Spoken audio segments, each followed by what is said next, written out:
Warner Brothers Games has been struggling over the past couple of years, especially in 2024 because of Suicide Squad Kill the Justice League. It lost them over $200 million, dollars, and now a new rumor is alleging that Mortal Kombat 1's expansion, Chaos Reigns, sold so poorly and has resulted in them and NetherRealm Studios having to scrap plans for future DLCs. Mortal Kombat leaker Fate Unknown shared on Reddit, Combat Pack 3 and a second story expansion were planned, all canceled recently. No more characters after Combat Pack 2. A cameo or two might actually make it since there has been work done on them, but I don't really know yet. And then, as for why it was canceled, he wrote, Chaos Reigns sold poorly. Companies are quickly realizing that they cannot continuously throw money towards projects that are not making money, that it's not going to end up paying off. It's like Suicide Squad Killed the Justice League. I've talked about it so many times on the channel, but the base game was abysmal, yet they did continue forward with their plans to do all of the expansion slash DLC packs,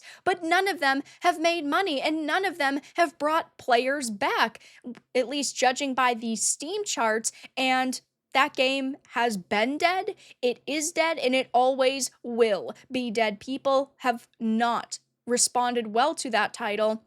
And when it comes to Mortal Kombat 1, initially it did have a certain level of hype because obviously it's Mortal Kombat, right? There are so many people out there who love the franchise, but it hasn't been some massive smashing success. And the Chaos Reigns expansion was released back at the end of September and was criticized for gender swapping Cyrax and Sector, among other things. There were also rumors that Sweet Baby Inc. did have a hand in this game's failure, and most specifically with this DLC pack, there was never any sort of confirmation. So, of course, take that with like a grain of salt. It was just a rumor, but it wouldn't have even shocked a lot of people, which is why a lot of gamers believed them. But when the expansion released, the game did see a slight bump in concurrent players, hitting a peak of 5,323, but it quickly came tumbling back down, with the most recent 24-hour peak only hitting 2,080, and the all-time peak was only 38,000, which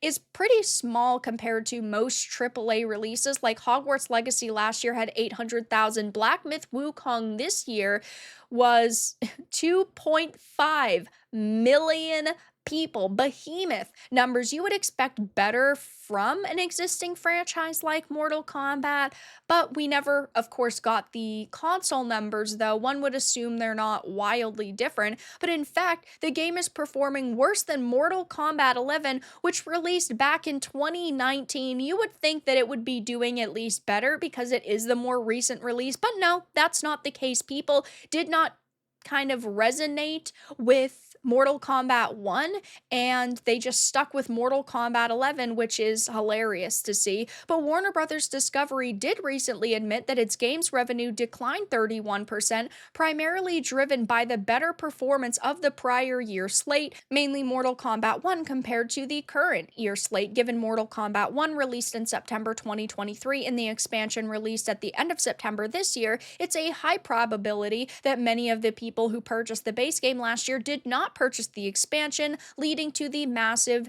decline in revenue. And of course, we've seen even larger problems with Warner Brothers games this year, specifically because of Kill the Justice League. We know that that lost them over $200 million, and they've released several rounds of DLC, and none of those have picked up steam with gamers, which is absolutely pathetic for them. We know that they're trying to branch out and focus on other franchises, like David Zaslav did commit to the Mortal Kombat franchise during the company's most recent earnings call, but it seemed that the focus was on other things like Hogwarts Legacy, Game of Thrones, and DC, in particular Batman, and he said, we are focusing our development efforts on those core franchises with proven studios to improve our success ratio, but I just don't really know if they are going to see some massive success with Mortal Kombat anytime soon, because it's probably going to be years before we see